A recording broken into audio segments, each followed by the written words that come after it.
Media के सभी साथियों, आप सभी का हार्दिक अभिनंदन है, स्वागत है। आप सभी को राम राम, जय जोहार।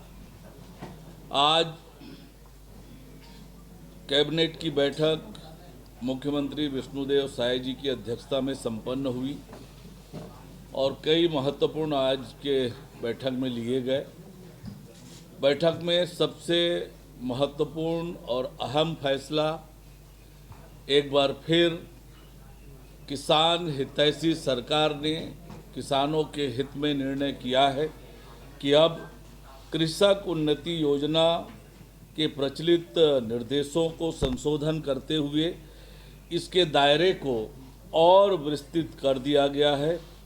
अब इस योजना का लाभ खरीफ 2025 में धान उत्पादक किसानों के साथ साथ पंजीकृत धान फसल के स्थान पर अब दलहन, तिलहन, मक्का आदि की फसल लगाने वाले किसानों को भी मिलेगा। खरीफ 2024 में पंजीकृत कृषक जिन्होंने धान की फसल लगाई थी और समर्थन मूल्य पर धान बेचा था, उनके द्वारा खरीफ 2025 में धान फसल के स्थान पर दलहन, तिलहन, मक्का आदि फसल की खेती की जाती है, तो उन्हें भी अब कृषक उन्नति योजना के तहत आदान राशि प्रदान की जाएगी। ये बड़ा निर्णय किसानों के हित में सरकार ने किया है। साथ ही अधिकारी कर्मचारियों के हित में भी एक बड़ा निर्णय मंत्रिपरिषद ने लिया है, जिसके अंतर्गत भविष्य में सेवानिवृत्ति के समय पेंशन भुगतान संबंधी दायित्वों के बेहतर वित्तीय प्रबंधन हेतु छत्तीसगढ़ पेंशन फंड के गठन तथा इसके प्रबंधन और विनियमन संबंधी विधेयक 2025 के प्रारूप का अनुमोदन किया गया। मंत्रिपरिषद द्वारा राज्य के दीर्घकालिक आर्थिक विकास और राजकोषीय स्थिरता सुनिश्चित करने के लिए Chhattisgarh growth and stability fund के गठन तथा इसके प्रबंधन और विनियमन संबंधी विधेयक 2025 के प्रारूप का अनुमोदन किया गया। इससे राज्य के राजस्व में असामान्य वृद्धि या कमी का समुचित प्रबंधन एवं आर्थिक मंदी के समय वित्तीय सुरक्षा प्राप्त होगी। मंत्रिपरिषद द्वारा राज्य के लॉजिस्टिक्स सेक्टर के समग्र विकास के लिए छत्तीसगढ़ राज्य लॉजिस्टिक पॉलिसी 2025 के प्रारूप का अनुमोदन किया गया। इस पॉलिसी से छत्तीसगढ़ राज्य लॉजिस्टिक हब के रूप में विकसित होगा तथा निर्यात अधोसंरचना को मजबूती मिलेगी।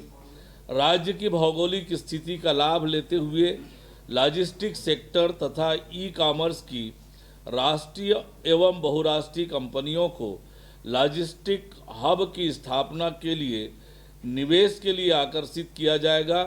राज्य की भंडारण क्षमता में वृद्धि होगी, जिससे प्रदेश के उद्योगों, व्यापारियों और किसानों को सस्ती भंडारण सुविधा मिलेगी। प्रदेश में लॉजिस्टिक में लगने वाले लागत कम होने से व्यापार, निवेश और आर्थिक विकास को बढ़ावा मिलेगा। इस नीति के माध्यम से dry port, inland container depot की स्थापना को प्रोत्साहन करने से सूक्ष्म, लघु एवं मध्यम उद्योगों तथा स्थानीय उत्पादकों को निर्यात बाजारों तक पहुंचने का अवसर मिलेगा। राज्य के प्रचुर वन संसाधन, वनोपज एवं वनौषधि उत्पाद के निर्यात हेतु इकोसिस्टम तैयार होगा। यह पॉलिसी राज्य के युवाओं के लिए रोजगार के नए अवसर भी सृजित करेगी, साथ ही को लॉजिस्टिक्स एवं निर्यात क्षेत्र में एक अग्रणी भूमिका में स्थापित करेगी। मंत्रिपरिषद द्वारा एक और महत्वपूर्ण निर्णय लेते हुए कुछ कानूनों के प्रावधानों का गैर अपराधीकरण करने के लिए छत्तीसगढ़ जन विश्वास प्रावधानों का संशोधन विधेयक 2025 के प्रारूप का अनुमोदन किया गया।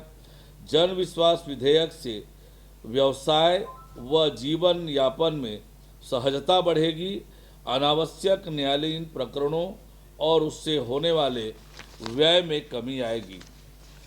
मंत्रिपरिषद ने प्रदेश के विभिन्न विभागों, निगम, मंडल, कंपनी, बोर्ड के पूर्व निर्मित एवं जर्जर भवनों तथा इनके स्वामित्व की अनुपयोगी शासकीय भूमि के व्यवस्थित विकास और सदुपयोग के लिए रीडेवलपमेंट योजना अंतर्गत 7